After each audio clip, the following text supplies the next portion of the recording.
حي على الفلاح. نستعينه ونستغفره ونعوذ بالله من شرور أنفسنا ومن سيئات أعمالنا من يهده الله فلا مضل له ومن يضلل فلا هادي له وأشهد أن لا إله إلا الله وحده لا شريك له وأشهد أن محمدًا عبده ورسوله.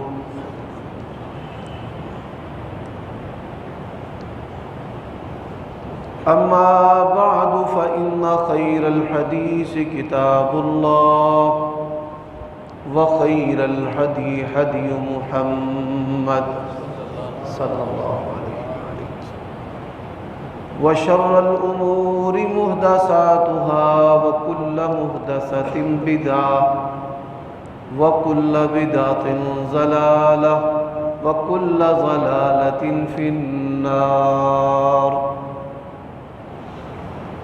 اللهم صل وسلم على نبينا محمد وبارك وسلم وصل عليه.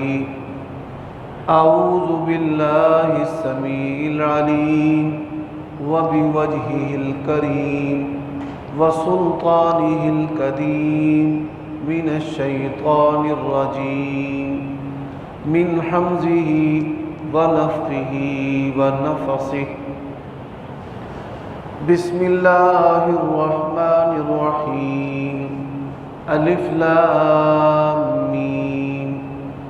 تلك آيات الكتاب الحكيم هدى ورحمة للمحسنين الذين يقيمون الصلاة ويؤتون الزكاة وهم بالآخرة هم يوقنون.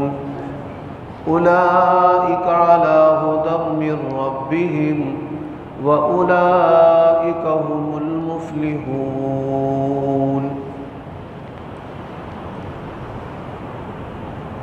عیوب اور نقائص سے منزہ اور پاکیزہ تمام قسم کی حمد و ثنا اللہ وحدہ لا شریک لہ کے لیے، اور درود و سلام شفیع للمذنبین خاتم النبیین رسول کریم رؤوف الرحیم صلی اللہ علیہ وآلہ وسلم کی ذات اقدس پر. ابھی میں نے جو آپ کے سامنے قرآن مجید کی آیات تلاوت کی ہیں، یہ سورۃ لقمان کا آغاز ہے.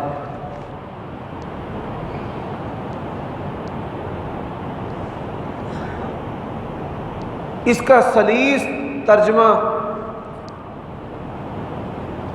کہ یہ حکمت سے بھری ہوئی کتاب کی آیات ہیں جو ہدایت ہے اور رحمت ہے اچھائی کرنے والوں کے لیے. اچھائی کرنے والے کون ہیں؟ الذین یقیمون الصلاۃ، جو نماز قائم کرتے ہیں اور وہ زکوٰۃ ادا کرتے ہیں اور آخرت پر ان کا بڑا پختہ یقین اور ایمان ہے. یہی لوگ ہیں جو اپنے رب کی طرف سے ہدایت پر ہیں اور یہی لوگ ہیں کامیابی پانے والے. سامعین محترم، اللہ تبارک و تعالیٰ کی توفیق سے آپ اور میں رمضان گزارنے کے بعد شوال کے اس پہلے خطبہ جمعہ کے اندر پھر اکٹھے ولا حول ولا قوت الا باللہ۔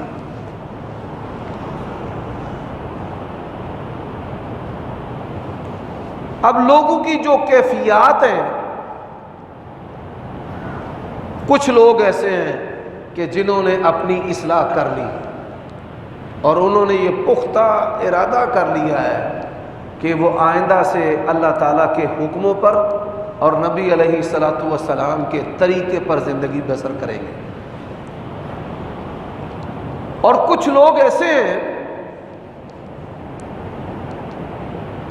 کہ جنہوں نے اس رمضان کو اپنی سابقہ زندگی سے بہتر گزارا ہے اور وہ پہلے سے کچھ بہتر ہو گئے، اور کچھ لوگ ایسے ہیں جو اپنی مسلسل ڈگر اور روش پر ہیں کہ نہ ہی انہوں نے اللہ تعالیٰ کی محبت کی لذت محسوس کی، نہ عبادت کی حلاوت ان کو نصیب ہوئی، اور جس طرح ان کی زندگی معمول کے مطابق پہلے چلتی تھی اسی طرح چل رہی ہے۔ اور کچھ لوگ ایسے ہیں جو گناہ کرنے میں بھی رمضان کے اندر چوکتے نہیں ہیں، وہ ویسے کہ ویسے ہی اللہ تعالیٰ کی نافرمانیوں میں، سرکشیوں میں، بغاوتوں کے اندر مگن ہے۔ اب اللہ تبارک و تعالیٰ کا پیغام میرے اور آپ کے نام کیا ہے؟ قُلْ يَا عِبَادِيَ الَّذِينَ أَسْرَفُوا عَلَىٰ أَنفُسِهِمْ لَا تَقْنَطُوا مِن رَّحْمَةِ اللَّهِ إِنَّ اللَّهَ يَغْفِرُ الذُّنُوبَ جَمِيعًا إِنَّهُ هُوَ الْغَفُورُ الرَّحِيمُ۔ اے میرے پیارے نبی، آپ میرے بندوں سے کہہ دیں اللہ تبارک و تعالیٰ کی رحمت سے نا امید نہیں ہو۔ اللہ تبارک و تعالیٰ تمام گناہوں کو معاف کرنے والا ہے، اور اچھے طریقے سے نہایت رحم کرنے والی جو ذات ہے وہ صرف اللہ تبارک و تعالیٰ کی۔ اب قرآن مجید کے ان دو مقامات کو اگر ہم جمع کریں تو اللہ تبارک و تعالیٰ کو جو محسنین ہیں ان سے بڑی محبت ہے۔ یہی وجہ ہے اللہ تبارک و تعالیٰ نے قرآن مجید کے ایک دوسرے مقام پر ارشاد فرمایا ہے لا تفسدوا فی الارض بعد اصلاحها وادعوه خوفا وطمعا ان رحمت اللہ قریب من المحسنین۔ ہمارے ہاں ایک لفظ ہے جو لڑکوں کا نام رکھا جاتا ہے محسن، اور حضرت حسن و حسین کے جو تیسرے بھائی تھے ان کا نام بھی محسن تھا۔ اس کی جو جمع ہے محسنون یا محسنین، اس کا معنی کیا ہے؟ اچھائی کرنے والا، احسان کرنے والا۔ اب اچھائی کرنے والا جو ہے قرآن مجید اور نبی علیہ الصلوۃ والسلام کے فرامین کی روشنی میں محسن کون ہے کہ ان رحمت اللہ قریب من المحسنین، کہ اللہ تبارک و تعالیٰ کی جو رحمت ہے ان کے قریب ہے۔ تو ان محسنین اچھائی کرنے والوں کی علامات اللہ تبارک و تعالیٰ نے سورۃ لقمان کے آغاز کے اندر بیان کی۔ ان کا پہلا وصف ہے الذین یقیمون الصلاۃ، نماز کی پابندی کرتے ہیں۔ حضرات اب نماز کی جو پابندی ہے اس پر بعض علماء لوگوں کو ڈراتے ہیں اور ان کے ڈرانے کا مقصد یہ ہوتا ہے کہ لوگ نمازی بن جائیں۔ بڑے سارے ائمہ محدثین ان کا یہ نظریہ ہے کہ جو بے نماز ہے وہ کافر ہو جاتا ہے، اور وہ ان ڈراؤں کے ذریعہ، کیونکہ طبیعتیں دو طرح کی ہوتی ہیں، ایک طبیعت ہے جو محبت سے قائل ہوتی ہے، اور ایک طبیعت وہ ہے کہ جو ڈراوے سے قائل ہوتی ہے۔ اور یہی وجہ ہے کہ اللہ تبارک و تعالیٰ نے رسلا مبشرین و منذرین، اپنے رسولوں کو دنیا کے اندر بھیجا ہے جو بشارت دینے والے ہیں اور ڈرانے والے ہیں۔ اور یہ دو طرح کی طبیعتیں، بعض لوگ ہیں آپ ان کو ڈراوے سناتے جائیں گے وہ قائل نہیں ہوں گے، اور جب آپ ان سے اللہ تعالیٰ کی رحمت اور اس کے فضل اور اس کے کرم اور اس کی رضوان اور اس کے فضل اور انعام اس کی بات کریں گے، جنت کی بات کریں گے، تو لوگ جو ہیں وہ قائل ہو جاتے ہیں۔ اور بعض لوگ وہ ڈراووں سے قائل ہوتے ہیں۔ اب اللہ تبارک و تعالیٰ کی پسندیدہ طبیعت کس بندے کی، یعنی کون سا بندہ ہے کہ جس کے دل کو اللہ تبارک و تعالیٰ پسند کرتا ہے؟ وہ بندے ہیں کہ جب خوشخبری کی بات کی جائے تو پھر بھی ان کا دل جو ہے وہ کھل جائے اور ان کا چہرہ کھل جائے، اور جب ڈراوے کی بات کی جائے ان کا دل پھر بھی اس نصیحت کو قبول کرے اور ان کی جو چمڑی اور کھلڑی ہے وہ کانپ جائے اور وہ ڈر جائے۔ ایسی طبیعت جو ہے وہ اللہ تبارک و تعالیٰ کو پسند ہے۔ اب میں نماز کی اہمیت کو ایک اور زاویے کے ساتھ آپ کے سامنے اجاگر کرنا چاہتا ہوں۔ دیکھیے، اگر آپ اللہ تبارک و تعالیٰ کا قرب چاہتے ہیں، آپ یہ چاہتے ہیں کہ میری دنیا بھی بہتر ہو جائے اور میری آخرت بھی بہتر ہو جائے، تو آپ کو نماز پڑھنا ہوگی۔ یا ایھا الذین آمنوا استعینوا بالصبر والصلاۃ، اللہ نے قرآن مجید میں کہا ہے کہ اگر اپنے رب سے مدد مانگنی ہے، اس سے مدد تم چاہتے ہو، تم یہ چاہتے ہو کہ ہم اپنے رب سے یہ چیزیں حاصل کر لیں، تو نماز کے ذریعہ حاصل کریں۔ حضرات، اللہ تبارک و تعالی نے نمازی بندے کو جو شان عطا کی ہے، میں اس کی مثال حدیث سے دیتا ہوں کہ نماز کے اندر جب بندہ کھڑا ہوتا ہے اور وہ کہتا ہے الحمدللہ رب العالمین، تمام تعریفیں اللہ کے لیے ہے جو تمام جہانوں کی تمام ضرورتوں کو پورا کرنے والا ہے۔ جب یہ کلمہ انسان اپنی زبان سے ادا کرتا ہے تو آپ کو یہ پتہ ہے کہ پھر اس کلمہ کو کہنے کے بعد اللہ تعالیٰ اپنے بندے کو کیا کہتے ہیں؟ اللہ تبارک و تعالیٰ فرشتوں میں کہتے ہیں حمیدنی عبدی، یہ دیکھو میرے بندے نے میری تعریف کی ہے۔ بندہ کہتا ہے الرحمن الرحیم، نہایت مہربان، اپنوں اور بیگانوں پہ مہربان، جو اس کو مانتے ہیں جو نہیں مانتے سب پہ مہربان، جو مانتے ہیں جو نہیں مانتے ان پہ بھی مہربان، جو اس کو پکارتے ہیں جو نہیں پکارتے ان پہ بھی مہربان، جو مسلم ہیں کافر ہیں ان پہ بھی مہربان۔ اللہ تبارک و تعالی رحمان ہے، سب پہ مہربان ہے۔ تو اللہ تبارک و تعالیٰ کیا کہتے ہیں؟ اثنا علی عبدی، میرے بندے نے میری حد درجہ ثنا، بزرگی، برتری، کبریائی جو ہے وہ بیان کی ہے۔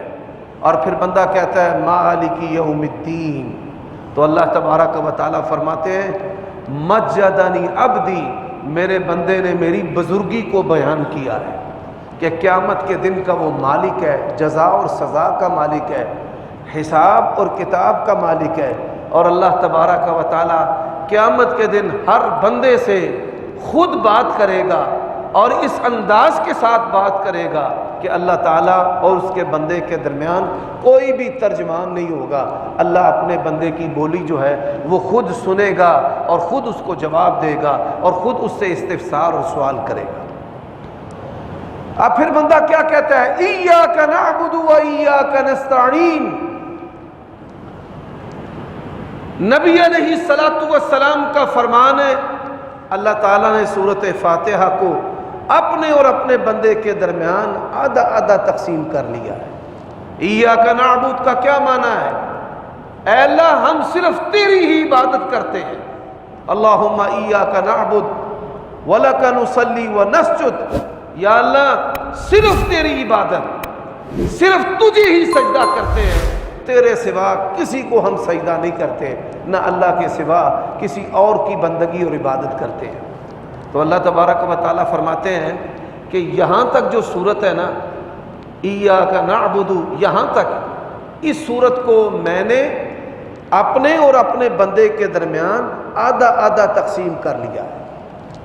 یعنی الحمدللہ رب العالمین سے لے کر ایاک نعبد تک اللہ کی تعریف ہے، اس کی کبریائی ہے، اس کی بزرگی ہے اور اس کی برتری ہے، اور پھر ایاک نستعین سے لے کر غیر المغضوب علیہم ولا الضالین یہاں تک یہ بندگی ہے کہ اللہ تبارک و تعالیٰ کی بارگاہ میں پھر ہم کیا درخواست پیش کرتے ہیں؟ ایاک نستعین، اے اللہ ہم تجھ سے ہی مدد مانگتے ہیں، تجھ سے ہی مدد چاہتے ہیں۔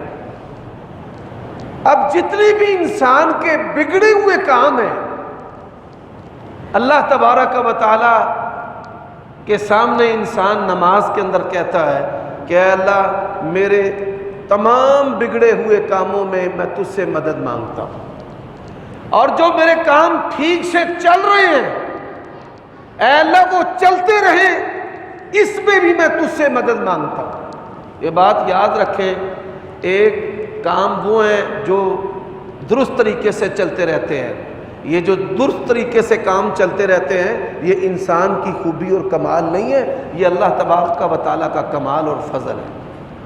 اور یہ سبق اپنے ذہنوں کے اندر پوست کر لیں، تمام خوبیاں یہ اللہ تبارک و تعالیٰ کی طرف سے ہے، اور اس کی توفیق بھی اللہ تبارک و تعالیٰ کی طرف سے ہے۔ اگر آپ کو اللہ تبارک و تعالیٰ نے نیکی کی توفیق دی ہے، آپ اس پر خوش ہوں کہ اللہ تعالیٰ نے مجھے پیشانی سے پکڑ کر نیکی کی توفیق پروردگار نے دے دی ہے، لیکن نیکی کر کے یہ نہ سمجھنا کہ یہ آپ کا کمال ہے، یہ آپ کا کمال نہیں ہے، یہ اللہ کی توفیق اور اللہ کا کمال ہے۔ آپ نے روزے رکھے ہیں، یہ نیکی جو ہے اس کی طرف اللہ تعالیٰ نے آپ کو لگایا ہے، اور آپ نے اس نیکی کو اچھے طریقے سے پورا کر لیا ہے، تو یہ نہ سمجھنا کہ ہم بڑے نیکوکار ہیں اور ہم متقی اور پرہیزگار ہیں اور یہ ہماری خوبی اور ہمارا کمال ہے۔ عبادت کی طرف لگانا یہ اللہ تبارک و تعالیٰ کی طرف سے ہے، اور عبادت کی توفیق دینا یہ بھی اس کی طرف سے ہے، اور عبادت کو اچھے طریقے سے ہم جو ادا کر لیتے ہیں یہ بھی اس کی طرف سے ہے۔ اور پھر اس سب کچھ کرنے کے بعد بھی ہم نے اللہ کو کہنا ہے ربنا تقبل منا انک انت السمیع العلیم وتب علینا انک انت التواب الرحیم۔ آپ کو اس کلمہ کی آج سمجھ آئے گی کہ نیکی کی توفیق اللہ کی طرف سے ہے، پھر نیکی کا کرنا یہ بھی اللہ تبارک و تعالیٰ کی توفیق سے ہے، پھر اس کو پورا کر لینا یہ بھی اللہ کی توفیق سے ہے، اور پھر کہنا ربنا تقبل منا، اے اللہ یہ نیکی ہم سے قبول کر لے۔ اللہ تبارک و تعالیٰ جو ہے وہ نیکی قبول کر لے، اور پھر جب قبول کرتا ہے تو نبی علیہ السلام نے فرمایا کہ جس طرح تم میں سے کوئی شخص اپنے پالتو جانور کو کھلا پلا کر موٹا تازہ کرتا ہے، اس کے جسم کو بڑا کرتا ہے، فرمایا اسی طرح اللہ تبارک و تعالیٰ بھی تمہاری چھوٹی نیکیوں کو اپنے فضل سے اپنی رحمت سے ان کو بڑا کر دیتا ہے اور پہاڑوں کی برابر بنا دیتا ہے۔ یہ اللہ تبارک و تعالیٰ کا کمال ہے اور اللہ تبارک و تعالیٰ کا فضل ہے۔ تو میرے بھائیوں دوستو، نماز جو ہے، انسان کمزور ہے اور ہم اپنے والدین کو دیکھتے ہیں دنیا کی دوڑ میں، اپنے استادوں کو دیکھتے ہیں دنیا کی دوڑ میں، ہم علماء کو دیکھتے ہیں دنیا کی دوڑ میں۔ 50,000 میں نے تقریر کا لینا ہے اور 1,00,000 روپے میں نے تقریر کا لینا ہے، تو پھر یہ ساری چیزیں ہمارے اوپر اثر کرتی ہیں اور ہم بھی دنیا کی دوڑ میں لگ جاتے ہیں۔ میرے بھائیوں، یہ بات یاد رکھو، اللہ نے تمہاری پیدائش سے پہلے تمہارے رزق کا انتظام کر دیا ہے۔ میں اور آپ ماں کے پیٹ میں تھے، اللہ نے ہمارا رزق لکھ دیا ہے، ہمارے ذمہ بندگی کرنا ہے۔ اللہ نے ہمیں اپنی بندگی کے لیے پیدا کیا ہے، ہم نے اس تعلیم کو الٹ دیا ہے، ہم نے اپنے ذمہ روزی لے لی ہے اور بندگی کے بارے میں ہم سمجھتے ہیں کہ اللہ بڑا غفور رحیم ہے، اللہ معاف کر دے گا۔ آپ دیکھیے دنیا کے اندر کوئی بھی چیز جس کو انسانوں نے بنایا ہے، اگر وہ اپنا کام صحیح طریقے سے انجام نہ دے، یہ جانور دودھ دیتے ہیں، اگر بھینس دودھ دینا چھوڑ دے، ہم اسے کسائیوں کو دے دیتے ہیں، قصاب لے جاتے ہیں اور جا کر اس کو ذبح کر کے لوگوں کے اندر اس کا گوشت جو ہے وہ بیچ دیتے ہیں، بانٹ دیتے ہیں۔ لیکن آپ دیکھیے کہ انسان کو اللہ تعالیٰ نے اپنی بندگی کے لیے بنایا ہے، اب یہ بندگی کا کام نہیں کرتا، بندگی نہیں کرتا، بلکہ یہ سرکشیاں کرتا ہے، بغاوتیں کرتا ہے۔ اللہ تبارک و تعالیٰ پھر بھی اس سے انتقام نہیں لیتا۔ اللہ تعالیٰ غصے میں ہونے کے باوجود بھی اس سے درگزر کرتا ہے۔ رسول اللہ صلی اللہ علیہ وسلم نے فرمایا ہے کہ اللہ تعالیٰ کئی دفعہ اہل زمین پر اتنا غصے میں ہوتا ہے، اگر جانور نہ ہو، بوڑھے نہ ہو، بچے نہ ہو، تو اللہ فرماتے ہیں کہ میں اہل زمین کو مٹا کے رکھ دوں، اتنا وہ غصے میں ہوتا ہے۔ پھر اللہ تبارک و تعالیٰ کئی ایسے گناہ گار ہیں، ان کے گناہ جو ہے وہ ڈھانپ لیتا ہے۔ اللہ جو ہے وہ پردے رکھنے والا ہے۔ نبی علیہ السلام نے فرمایا ہے قیامت کا دن ہوگا، ایک بندہ اللہ تعالیٰ کی عدالت میں پیش ہوگا، اللہ تعالیٰ اسے تمام مخلوقات سے الگ میں لے جائے گا اور الگ میں لے جا کر اللہ تبارک و تعالیٰ اسے کہے گا کہ تو نے دنیا کے اندر یہ گناہ بھی کیا، یہ گناہ بھی کیا، یہ گناہ بھی کیا، یہ گناہ بھی کیا۔ وہ کہے گا ہاں اللہ، میں نے دنیا میں یہ گناہ کیے ہیں۔ پھر اللہ تعالیٰ اسے کہیں گے کہ دنیا میں تیرے ان گناہوں کا کسی کو پتہ نہیں چلا، اولاد کو پتہ نہیں چلا، بیوی کو پتہ نہیں چلا، والدین کو پتہ نہیں چلا، دوستوں کو پتہ نہیں چلا، کسی کو بھی پتہ نہیں چلا، بتا۔ کہے گا ہاں اللہ، دنیا میں میرے ان گناہوں کا کسی کو بھی پتہ نہیں چلا، صرف تجھے ہی پتہ تھا، تیرے علم میں، تیرے سوا کسی کے علم میں میرے یہ گناہ نہیں۔ اچھا بتا کیا چاہتا ہے؟ وہ کہے گا یا اللہ، جس طرح تو نے دنیا میں میرے گناہوں کو چھپائے رکھا اور ڈھانپے رکھا اور کسی کو بتایا نہیں اور پتہ نہیں چلنے دیا، میں آج بھی تجھ سے تیری رحمت کی امید رکھتا ہوں۔ اللہ تعالیٰ کہے گا جا، میری رحمت کے ساتھ تو میری جنت میں چلا جا، تیرے گناہوں کا آج بھی کسی کو پتہ نہیں چلے گا۔ تو میرے بھائیوں دوستو، انسان جو ہے یہ دنیا کے پیچھے بھاگتا ہے، اب اس کا یہ مزاج بن جاتا ہے کہ میں یہ نیکی کروں گا تو مجھے کیا ملے گا، کہ یہی وجہ ہے کہ کئی لوگوں کا مزاج بن جاتا ہے، وہ کہتے ہیں اچھا جی بتاؤ ثواب کتنا ہے، اور علماء بیچارے ثواب ڈھونڈتے ڈھونڈتے اور پھر ڈھونڈنے کے بعد بنانا شروع کر دیتے ہیں کہ ہم نے لوگوں کو ترغیب دینی ہے اور ان کو نیکی پر لگانا ہے تو ان کو بتانا پڑے گا کہ اس کا ثواب کتنا ہے۔ یہ بات یاد رکھو، جنت کا مالک کوئی مولوی نہیں ہے، اللہ ہے۔ اور جب وہ چاہے ایک معمولی نیکی کہ انسان مسجد سے ایک تنکا نکال کر باہر پھینک دیتا ہے، اللہ تبارک و تعالیٰ چاہے تو اپنے بندے کی اس نیکی پر اس کو جنت عطا کر دے، اس کی مرضی ہے۔ اور اگر چاہے جس نے 70 حج بھی کیے ہیں، چاہے تو اس کی کوئی بھی نیکی قبول نہ کرے۔ نبی علیہ السلام نے فرمایا ہے کہ ایک آدمی جو ہے وہ ساری زندگی نیکیاں کرتا رہتا ہے، اور جب دنیا سے جاتا ہے جنت کے وہ انتہائی قریب ہوتا ہے، اور دنیا سے جاتے ہوئے وہ کوئی ایسا عمل اور ایسا کلمہ کہہ دیتا ہے کہ اللہ تبارک و تعالیٰ اسے جنت سے دور کر دیتا ہے اور جہنم کے اندر گرا دیتا ہے۔ اور کئی لوگ ایسے ہیں کہ جو ساری زندگی گناہ کرتے رہتے ہیں، اور آخر میں ان سے ایسی نیکی ہوتی ہے کہ اللہ تبارک و تعالیٰ ان کو جہنم سے دور کر کے جنت کا داخلہ عطا کر دیتا ہے۔ تو ہمارا یہ جو مزاج ہے کہ ہمیں کیا ملے گا، نمازی جو بندہ ہے اللہ تبارک و تعالیٰ اس کو دنیا کے بڑے فائدے عطا کرتا ہے، دنیاوی فوائد عطا کرتا ہے۔ اچھا، دنیاوی فوائد میں سے سنتے جائیے، میں 2 باتیں آپ کے سامنے رکھنا چاہتا ہوں۔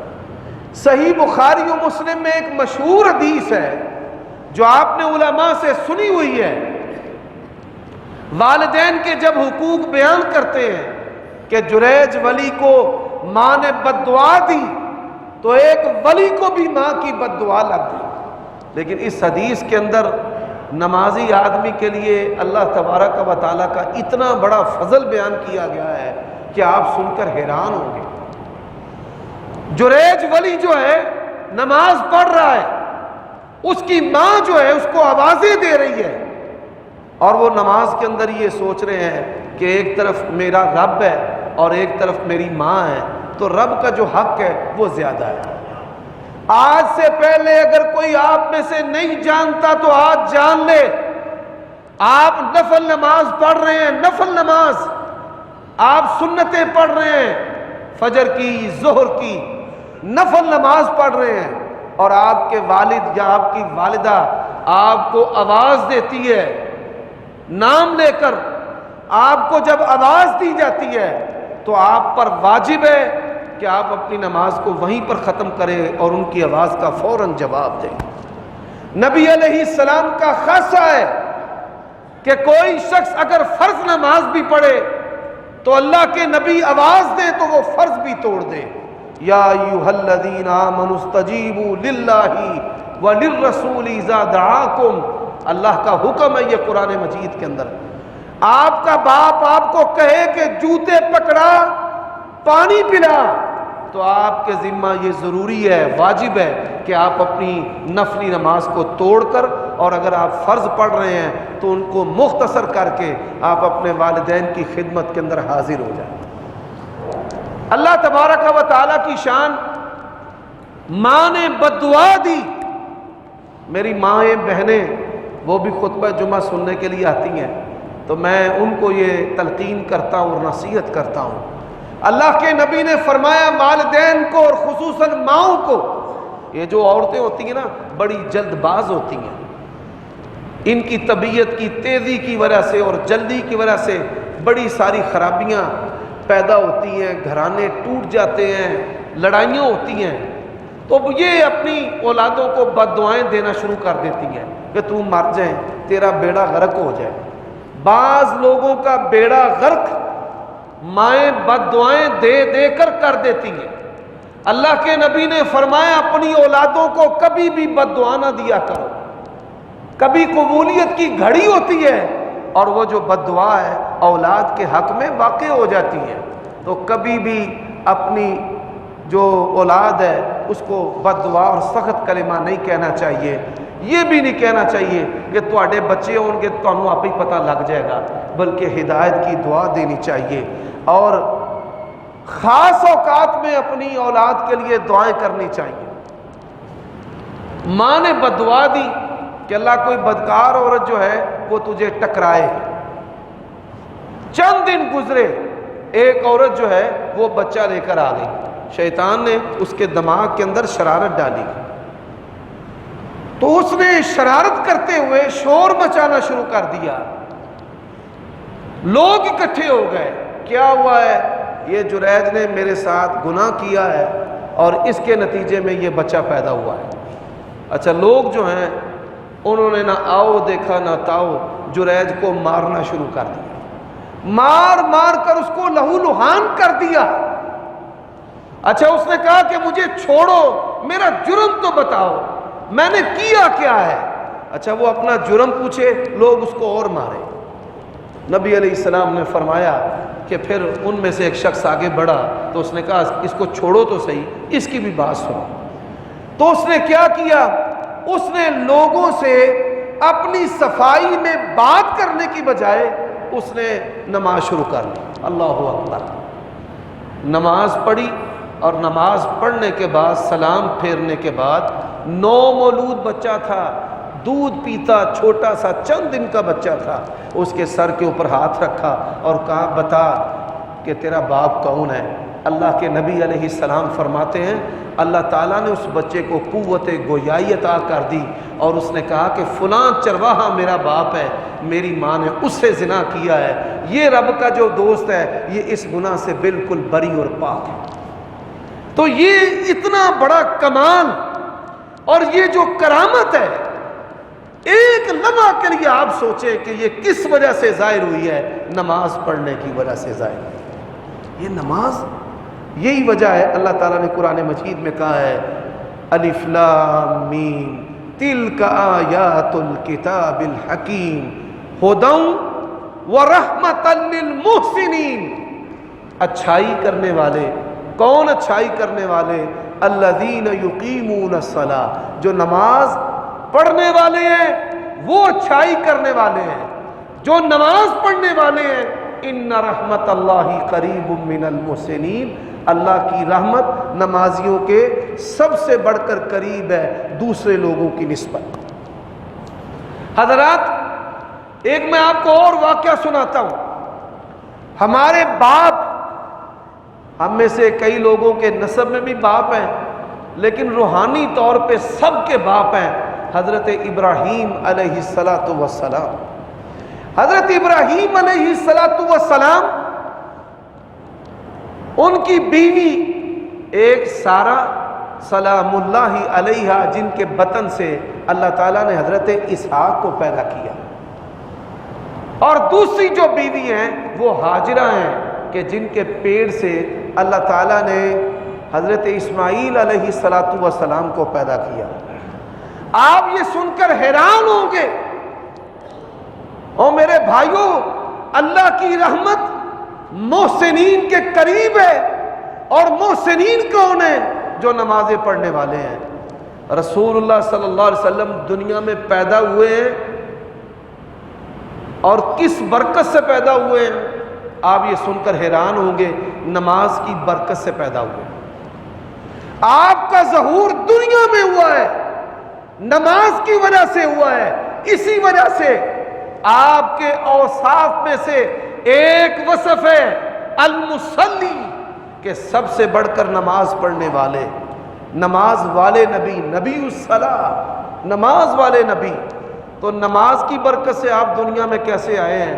آپ یہ سن کر حیران ہوں گے۔ یہ حدیث بھی صحیح بخاری اور دیگر کتابوں میں موجود ہے۔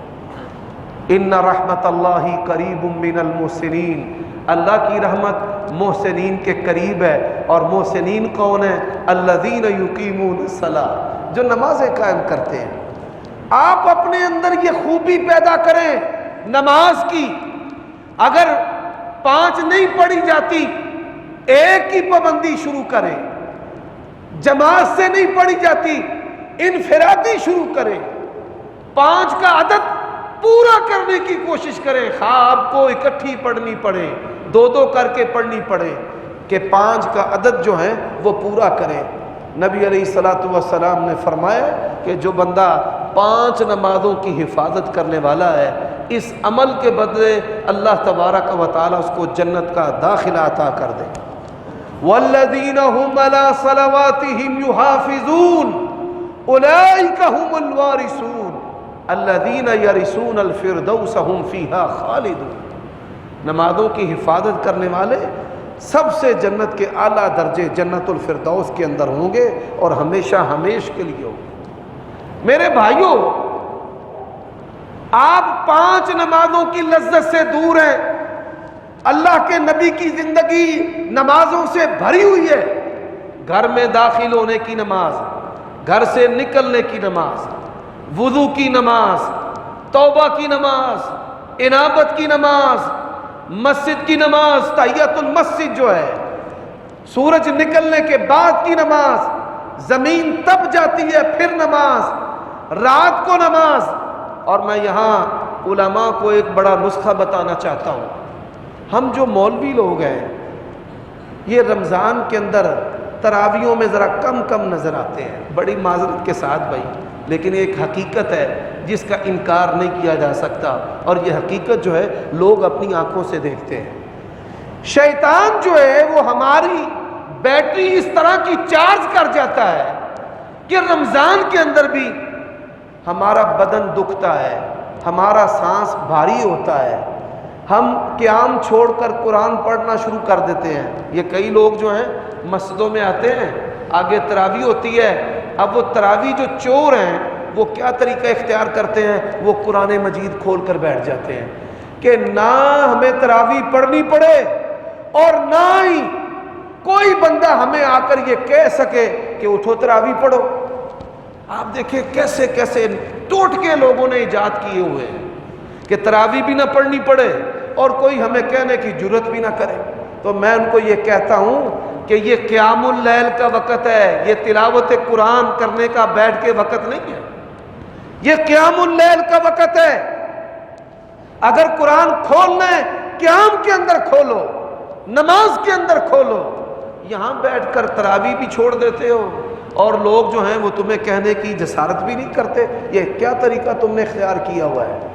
اچھا، کئی لوگ جو قیام سے گھبراتے ہیں نا، ایک سنت ہے، اس سنت کو آپ اختیار کریں اور پھر آپ دیکھیں کہ آپ کس طرح ایک گھوڑے کی طرح قوت والے ہو کر قیام کریں گے۔ وہ عمل کیا ہے؟ میں آپ کو کئی سنتیں بتاتا ہوں جو ہمارے معاشرے میں چھوٹ چکی ہیں، 100% لوگ ان پر عمل نہیں کرتے۔ سیدہ عائشہ بیان کرتی ہیں اللہ کے نبی علیہ الصلاۃ والسلام رات کی نماز کا آغاز کبھی کبھار 2 خفیف رکعتوں سے کرتے تھے۔ اگر آپ کے جسم کی یہ کیفیت ہو، جسم کچا پکا ہو جائے، درد محسوس ہو، تھکاوٹ محسوس ہو، ذہن قیام کرنے کو قبول نہ کرے، تو یہ متروک سنت اختیار کر کے دیکھیں کہ آپ کے اندر اس سنت کے بعد قیام کی رغبت پیدا ہو جائے گی۔ آپ 2 رکعتیں خفیف کھڑے ہو کر پڑھیں، ولا حول ولا قوت الا باللہ، اور پھر اس سنت کی برکت دیکھیں کہ آپ کا جی چاہے گا کہ میں قیام اللیل کروں اور پھر لمبا کروں۔ تو ہم نے اپنی زندگی میں سے قیام اللیل سے پہلے ان 2 رکعتوں کو نکال دیا ہے۔ ہم بھول گئے ہیں کہ اللہ کے نبی قیام اللیل سے پہلے بھی 2 رکعتیں پڑھتے تھے، یعنی آپ نے عشاء کی 4 رکعتیں پڑھی، پھر سنتیں 2 پڑھی، پھر یہ 2 رکعتیں پڑھیں۔ ان 2 رکعتوں کا مقصد کیا ہے؟ قیام کی تیاری۔ قیام کی تیاری کے لیے جو 2 رکعتیں ہیں، ان کو چھوڑنے کا نقصان کیا ہے کہ ہم قیام سے دور ہو گئے ہیں اور غافل ہو گئے ہیں۔ اور اس کی برکت کیا ہے کہ آپ قیام کے لیے مستعد ہو جائیں گے اور آپ کی طبیعت کے اندر رغبت پیدا ہو جائے گی کہ میں نے قیام اللیل کرنا ہے۔ حضرات، اب جو میں آپ کو بات سنانے جا رہا ہوں، میں نے شروع کے اندر جو آیات پڑھی ہیں کہ اللہ تبارک و تعالیٰ کی جو رحمت ہے وہ محسنین کے قریب ہے۔ تو محسنین کون ہیں؟ محسنین جو ہیں جو نماز پابندی سے ادا کرتے ہیں۔ اب نماز جو ہے اللہ تعالیٰ نے اس کے ذریعے ہمارے نبی کو پیدا کیا ہے۔ حضرت ابراہیم علیہ السلام سفر کر رہے تھے تو ایک جابر بادشاہ کی ریاست آ گئی، ملک آ گیا اس کا۔ وہ کرتا کیا تھا کہ اگر بہن ہوتی، ماں اور بہن اس کو چھوڑ دیتا، اور اگر بیوی ہوتی تو تو اس کے ساتھ جو ہے وہ گناہ کرتا، زنا کرتا۔ حضرت ابراہیم علیہ السلام نے اپنی بیوی سے کہا کہ میرے اور تیرے سوا روئے زمین پر اس وقت کوئی بھی مومن اور مسلمان نہیں ہے، صرف دو ہی مسلمان ہیں۔ انت اختی فی دین اللہ، تو اللہ کے دین میں میری بہن ہے، دین میں بہن ہے، رشتے میں نہیں، دین میں۔ بادشاہ جو ہے وہ اس نے پھر بھی پکڑ لیا۔ حدیث کے اندر ہے، اس بات کو کس نے بیان کیا ہے؟ رسول کریم صلی اللہ علیہ وسلم۔ وہ برائی کے ارادے سے جب اماں سارہ سلام اللہ علیہا کے قریب آنے لگا تو نبی علیہ السلام فرماتے ہیں اماں جی نے نماز شروع کر لی۔ اللہ اکبر، نماز شروع کرنے کی دیر تھی، زمین نے اس کو پکڑ لی۔